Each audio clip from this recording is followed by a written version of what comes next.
Pour la deuxième année, nous ne pourrons pas organiser la cérémonie des vœux.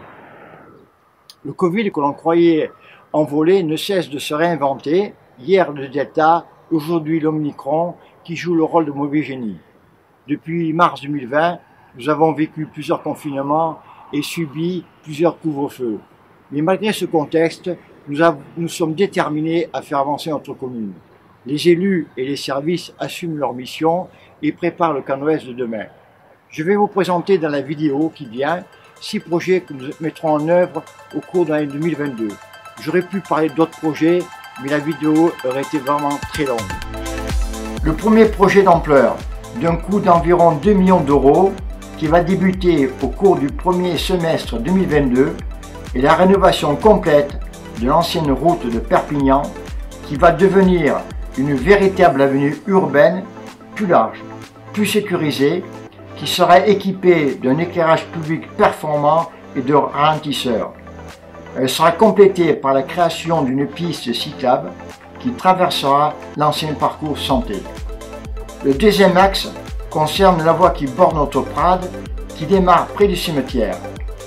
Elle a été fermée à toute circulation au cours de l'année 2021.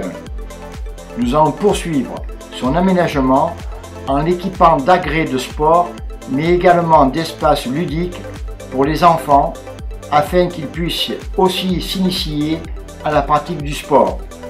Tout ceci, bien évidemment, s'effectuera dans le respect de notre nature, à laquelle, comme vous le savez, nous sommes très attachés. Nous avons fait le choix de redynamiser notre village. En 2022, nous mettrons en œuvre 2 projets. Le projet 1 concerne la maison qui a accueilli le bar de l'Union, lieu emblématique de notre village, lieu de rencontre et de convivialité. Nous sommes en discussion avec le propriétaire afin de racheter le fonds de commerce et le bâtiment. Notre objectif est de permettre la réouverture d'un bar-restaurant en lieu et place de l'ancien café.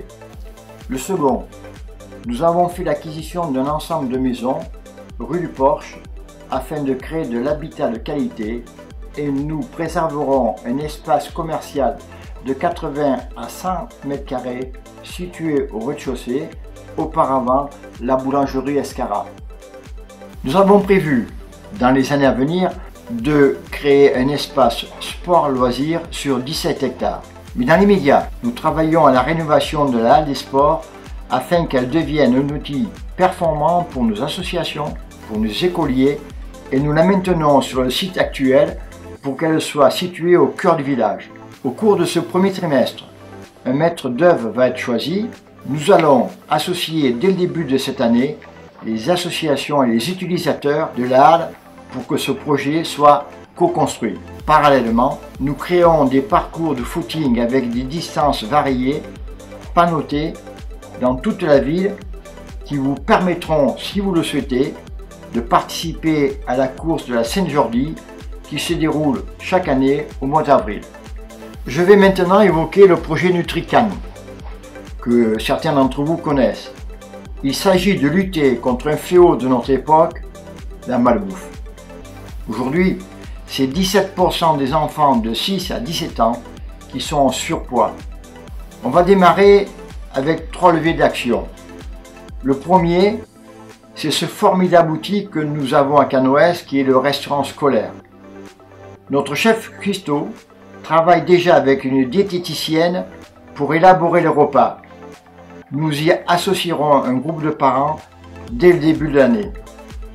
Le deuxième levier qui est fort, toujours auprès des enfants, c'est le périscolaire et l'extrascolaire, qui, dans le cadre de leur activité, auront la possibilité de visiter des producteurs locaux, constituer des recettes, etc. Pour finir, le troisième levier sera de proposer à l'ensemble de la population un cycle de conférences ou ateliers autour du mieux manger. Comme vous le savez, dès 2008, nous avons mis en œuvre le concept de démocratie participative. En 2022, nous allons franchir un cap supplémentaire à cette politique en instaurant le principe d'un budget participatif. Son objectif est de permettre à la réalisation de projets issus des concitoyens. Comment cela va-t-il fonctionner? Nous allons créer un site internet que nous appellerons Invente CanOS, qui vous permettra de déposer vos projets en ligne, qui seront ensuite soumis au vote des habitants de la ville. La municipalité s'engage à mettre en œuvre le ou les projets retenus dans les 2 ans qui suivront. Le lancement du site est prévu pour le mois de mai ou de juin. 2022 va être marqué par notre mode de faire des services de notre police municipale.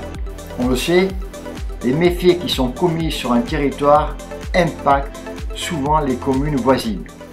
Nous allons mettre en place une police intercommunale qui permettra, grâce à des meilleurs échanges et une meilleure organisation, d'améliorer la sécurité de tous et de toutes. Ces projets ne peuvent se réaliser que grâce à la disponibilité, l'engagement et les compétences de l'équipe qui m'entoure et qui se joint à moi pour vous souhaiter une bonne